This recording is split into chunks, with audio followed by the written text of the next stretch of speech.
usually dig up. But how do we pick? Should we just grab one and go? Oh?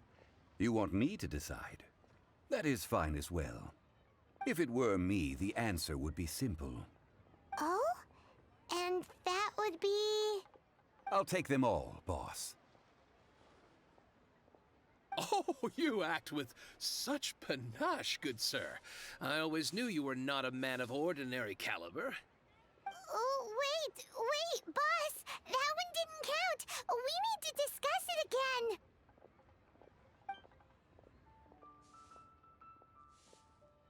Hey! If we only need one for the ritual, aren't we wasting 3 times the more if we buy them all? Oh, Mora. It is as you say. I suppose I overlooked this particular aspect of the transaction. Huh? How do you not think about Mora when buying things? If one must always consider Mora before acting, then in all things one is bound by Mora. What? All Mora is currency, but not all currency is Mora. What? Is this how the rich live? Well, he knows a lot about big money, but not a lot about big savings. No need to waver.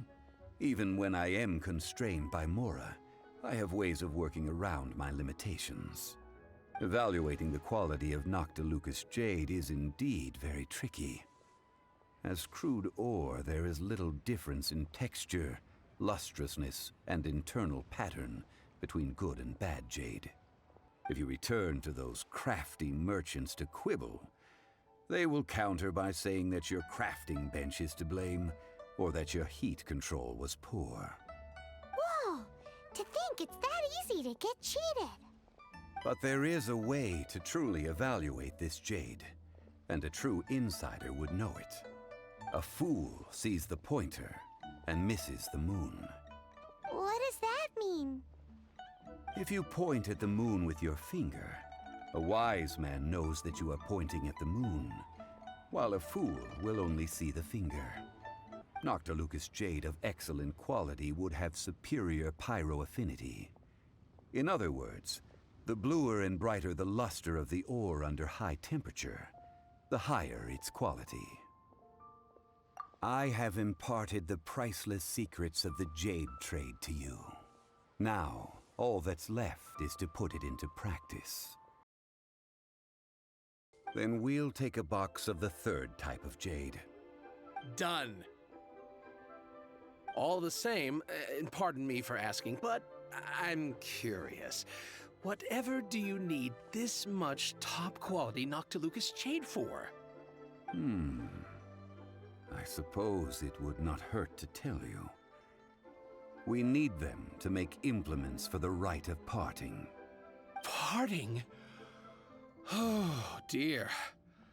I'd heard the rumors, but had given much thought to them. This means that Rex Lapis really is... Alas, all things must pass. Well, if this is to be used to say farewell to Rex Lapis, then I shall sell this to you at half the price. Are you sure? If not for our Lord's protection, this city wouldn't exist as it does now. I'm sure Rex Lapis will feel your sentiment, boss. In the safe hands of the Liu Chising and good honest merchants such as yourself, I for one believe that Liyue will continue to prosper as it always has done. All right. Thank you, my friends. What's with me getting all sentimental like this? I'll practically be giving away all my fortune at this rate. Now that we've made our choice, let's take this Noctilucous Jade back. Hey, wait a minute. He said it was half price, not that we could leave without paying. Oh, right. I'm sorry. I must have forgotten to do that too. Let me see. As I thought, I didn't bring any. Any what? Mora, my apologies. Another oversight on my part. Oh, that won't do. This isn't some small sum. Oh, wait! Didn't Child give us some advanced funds earlier? That's a relief. Have a look, boss. Is it enough? It's fine. Just enough for half price. Though, to be honest, it'd be all right even if the sum wasn't quite enough. Well, it's settled then. Let's take this Jade to Eugene Terrace. That's where we plan to hold the rite. Look at you bossing everyone around. You didn't cough up a single mora. I will do my best. You have my thanks.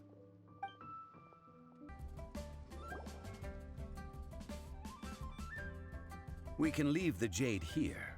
I have already called for a jewelsmith to shape them into the implements that we will need. Is this where we're doing the rite of parting? Yes. I have already rented this location and have begun making preparations for the rite. That's right. The Liyue Qixing have acquiesced to using the same location. But when something this big happened here, should suspects like us really be at the crime scene? We might get caught by the Millilith. Although with that said, since we got back from Dwayne Karst, none of those pesky Millilith soldiers have come chasing after us. Wonder what that's about. Also, the, Rex Lapis vessel. Traditionally, we call it the Exuvia. Ah, right! That's what it was called. You seem to know everything, Mr. Zhongli. So, was this Exuvia hidden away by the Qixing? I mean, we haven't even figured out who the murderer is. One must think that they already have someone in mind. Or perhaps they already know. Surely they must have found all the evidence that there is to find here. These things are for the authorities in Eugene Terrace to consider. Trying to help would probably only add to their troubles. Before the rite is conducted, the Exuvia will be kept temporarily in the Golden House. Golden House? The only mint in Liyue, which is to say the only mint in Teyvat. All the mora that flows throughout the world is minted there. Wow! Oh, no! Paimon wasn't thinking about anything bad. Paimon thinks it suits Morax. But why do you know this, Mr. Zhongli? Since the rite of parting has the approval of the Qixing, it is a semi-official event. As such, there is already some limited information available. Perhaps each has their motives. But this is the capital of commerce. A little exploitation once in a while is not unacceptable. In Liyue, where the god of contracts reigns, only contracts may not be betrayed. I, for one, have no issue with little maneuvers outside their remit. Well then, we should go and prepare the perfumes used in the rite.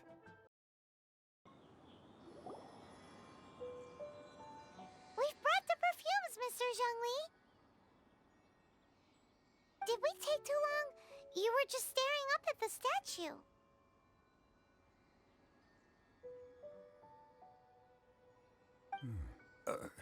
Oh, you're back. Don't worry, I haven't waited long. Compared to the watch that Rex Lapis's statues have kept over Liyue, this was but a brief moment. Well, have you brought the perfumes? 3 sets, and not one less. Thank you both. Let us offer them up.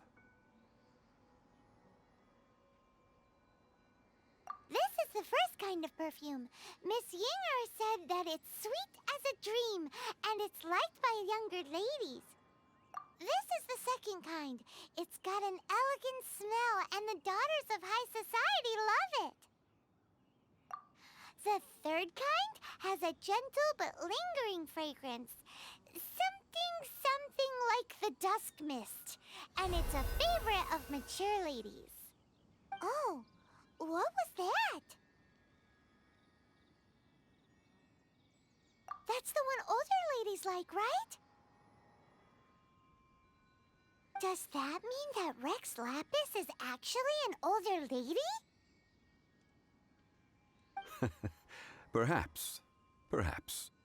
Rex Lapis has taken on countless forms. Perhaps that really was one of them. What a shame. We only got to see the giant dragon form, and... Let's hope the Qixing can catch the real killer. We can leave that to the authorities. Let us focus on the fond farewell for Rex Lapis. So, we finished another step in our preparations. What's next? Next, I would like the two of you to help me borrow the cleansing bell. Cleansing bell? At present, a friend of mine named Madame Ping is the guardian of the cleansing bell. She lives near Yujing Terrace. If you ask her, she will know what to do. Sure, but aren't you going to come with us? Ah, I have certain reasons why I cannot be there in person. Please, do this for me. Man, why's he gotta be so secretive this time? All things must change. Youngster, are you here to admire the flowers? But it's a shame. These glazed lilies have almost all wilted. What happened to them? Back in my day, people said that glazed lilies can read human hearts. If they heard beautiful sounds like laughter and singing, they would also bloom joyfully. But if they heard too much wild gossip or slander, they would quickly wither away. So that means these flowers feel what's happening in Liyue? Yes, the rumors of Rex Lapis's death are no small matter. They are everywhere. Some say it was a Fatui plot. Others say that the Qixing made it all up. And still others think that which lies in the deep is breaking free. This harbor is like a mountain of dry tinder. One spark, and the fire will consume us all. Well, I shall say no more. This old woman's grown too old and naggy. Did you have something to say, youngster? Ah, that old trinket. I remember it being here with me, but I've grown old. I can't quite recall where it is exactly. An old friend of mine used to wear it on his person. Back when I was young, he saw me gazing at it often and gave it to me. But he told me then that if someone should come to borrow that bell, I should not be loath to part with it. It has been many years, and who knows how many times someone has come to borrow this bell. Still, though, I can't recall when it started. It's been a long time since anyone has come to borrow it. Oh, these old bones are so slow to look for things. I doubt you can wait that long. See this ceramic teapot? My entire household is in here. How does that work? Oh, youngsters. I simply mean that the bell is somewhere inside this teapot, and you are quite welcome to borrow it, if you can find it.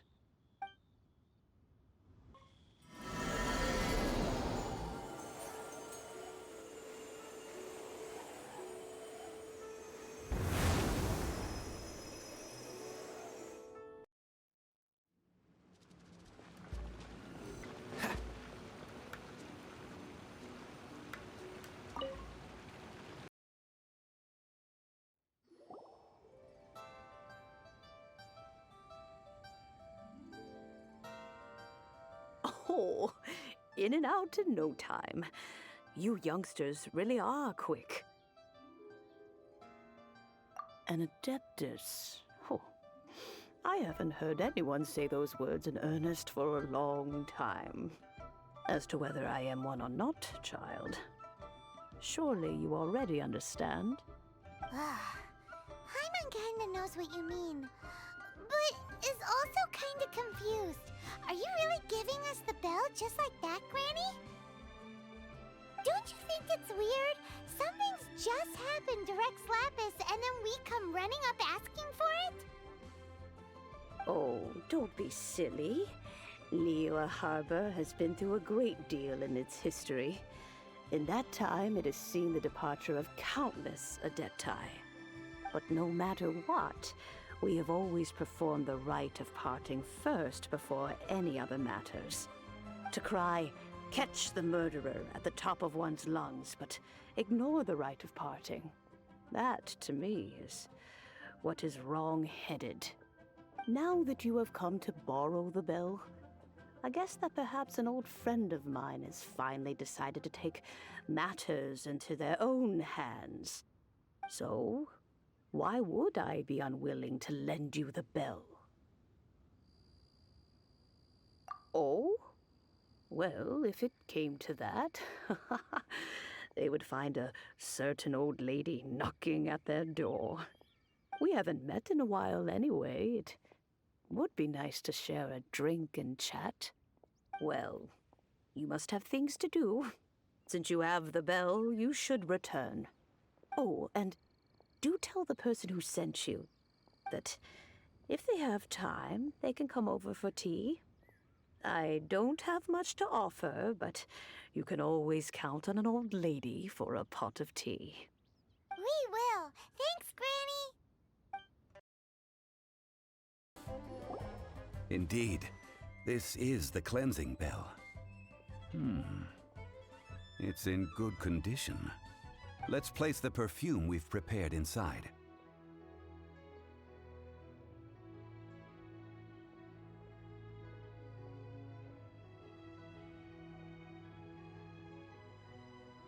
Of course.